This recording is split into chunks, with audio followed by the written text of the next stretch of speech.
Hi everybody, this is James. Welcome to Wine Store TV. Today we're visiting Jonathan Edwards Winery right here in North Stonington, Connecticut.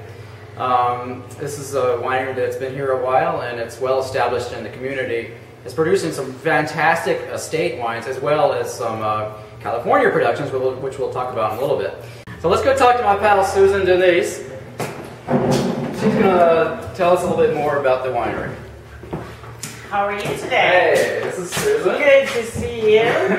She's the wine femme extraordinaire here at the winery, and she's, if anybody's been in this business a while, there's a good chance you're going to run into Susan one day or another. One thing which separates Jonathan Edwards wines from virtually every other local winery is they source a lot of their fruit from California. They also have a wonderful estate program where they grow and produce their own wines right here at the winery, but they also source some of their bigger reds from Napa. So tell us a little bit more about that. Well, we've been doing that for as long as we've been in business, and John got his start in Napa Valley where he learned how to be a winemaker. And having his love of New England, he returned back here to actually open up a winery. But he really just keeps the tradition alive from what he wants as far as growing the big reds that we can't do here in New England. We can't grow Cabernet Sauvignon and have, you know, a really amazing product come out of it. So what we do is work with farmers out in Napa Valley, and then we also are now using Russian River Valley, the Lodi area, and we work with farmers to go out there and work with them, pick, crush, and ferment in Napa Valley. Well, therefore ensuring the name on the bottle and the quality, and then bringing it back here and barrel aging and bottling it, basically using them for their heat and their beautiful weather. Right. What we do not have here in New England. We're hoarding their heat. We are hoarding their heat. So basically, you know, we have 50 acres here, and we grow 100% vinifera grapes across the board. But we grow here, and it's a completely different taste from what you would get from Napa. So it's almost like having two different lines of wines from the same winemaker on his two different loves of each coast. That's really cool. So these are like, to get people to better understand, these are long-term contracts that John has established with Napa Valley growers.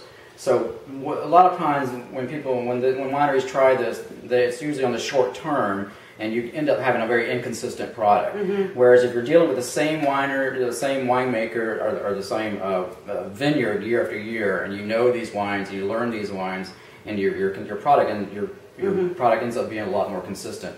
And I can definitely attest to the Cabernet. It's delicious. The Merlots, and they're big California wines that are just handedly well worth the bottling. Now recently you just came out with your Lodi's in, which is cool, because we are carrying that at the store. Great price, great wine. Tell us a little bit more about that. It's a little, as compared to this, recently was the St. Louis, the Sierra Highlands, right? Sierra Foothills is what we had been doing. We've done it from Napa. But with our Zinfandel, John's a huge lover of Zinfandel. Yeah. So we play around with it, and we continue doing Napa Valley, but we also trickle in there some Sierra Foothills and some Lodi. Straight Napa Valley appellations versus the other ones. But the Sierra Foothills was a really popular one. It gave a little bit more of a smoother, more mellow quality to Zinfandel. The Lodi one offers that as well. It gets a little bit more intense, but our Napa ones are just really big, very spicy. So it gives people the opportunity to see how Zinfandel can go so many different ways. Let's taste some wine. So okay. What do you got? Well, I could easily start with the Connecticut wine, but I think we're going to taste those out of the barrel for you. But one of the things that, the owners start thinking about is what do people want? And so me being in Rhode Island, they said, if you were to pick a wine for Rhode Island, what would it be? If you were a tree, what would you be? Pinot Grigio is the only choice, it seems. Yeah. So, we have many Italians here in Rhode Island. Yeah. But we're doing it out of Russian River Valley. So you're going to get a lot more creamier quality to it. And you're not going to get, a typical Italian taste. You're going to get a little bit more heavier, creamier, being that it grows right in the Russian River. What's this bottle retailing for right now, Dave? It retails for about $12, depending on who sells it, $12 to $14. We're at $12. So it's easily accessible, but it's a nice high quality Pinot Grigio. Yeah, Russian River Valley. I mean, if you're gonna drink Pinot Grigio, it's just an easy quasi white. But sourcing it from somewhere like Russian River Valley, you're almost guaranteed to have some nice, good character in the fruit. So, cheers.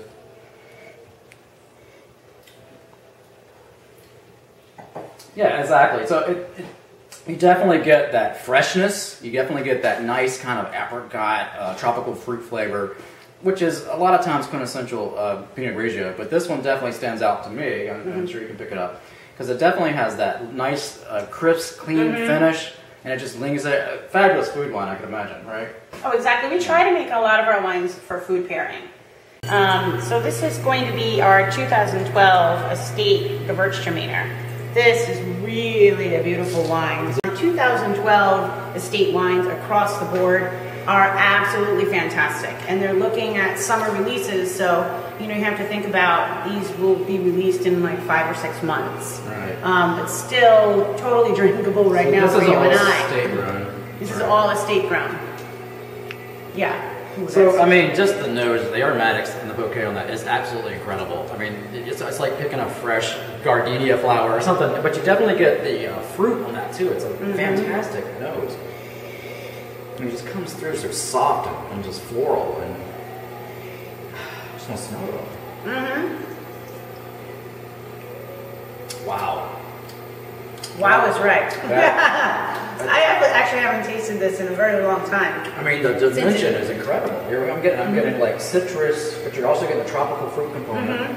But you're also getting that nice acidic backbone that just carries it. And it's just, what a fabulous production. Wow. It's not a traditional Gewürztraminer. We definitely have different soil than you would if you're growing in Germany or somewhere else.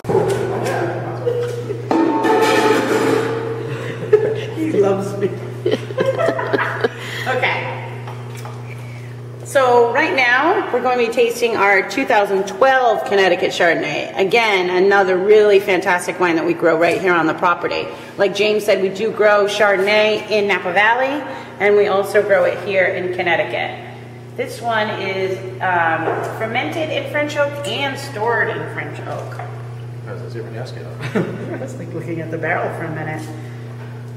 These vines are probably about 8 to 10 years old. Maybe a hair more, but it really does, like we were talking about earlier, it's almost like got the Chablis quality to it.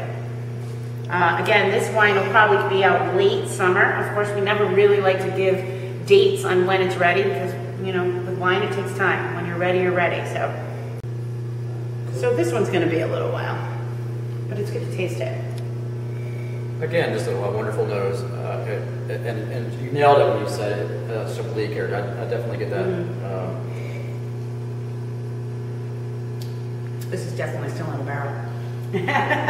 You do get a little bit of that vanilla in there. You do get that little bit of. You can taste that oak, but it doesn't overwhelm.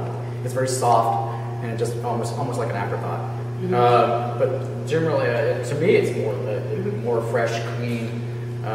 Crisp again. I'm probably going to use that word too many times today, but a wonderful example of a very light, crisp, clean Chardonnay. It's really, I have to say, it's probably one of my favorite wines here. It's just so different. It grows all over the world. Like most people know, it's typically used as a blending wine in Bordeaux. But more recently, we've seen it in New England and even in places like Virginia. And it comes off so different everywhere it goes because it picks up a lot of the soil. Yeah, to me, it's one of the most versatile grapes out there. Because like you said, it's very terroir driven. You can go to Bordeaux and you can get a Cab Franc and you will swear that it's just a Cabernet Sauvignon. It's just a big, opulent, dry, tannic wine. You go to Loire Valley where they make a wine called Chinon, and it tends to be a little bit softer. But Cab Franc typically does really well on the East Coast of the United States, and if it's done correctly, like Jonathan Edwards is obviously doing it, you create a wine that, to me, has a lot of dimension, a lot of full-bodied flavors, yet at the same time there remains a little certain touch of elegance to it, and it tends to be a lighter, a medium body, I guess, and a wonderful food wine, and it just has a lot of dimension and flavor to it, if it's done right. All right, it's been a lot of fun hanging out with Susan Denise today at Jonathan Edwards Winery.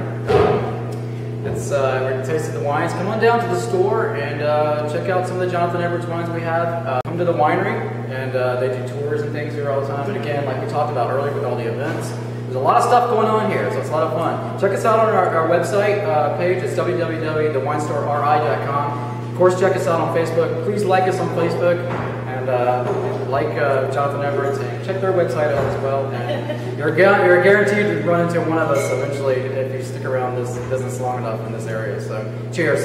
Cheers.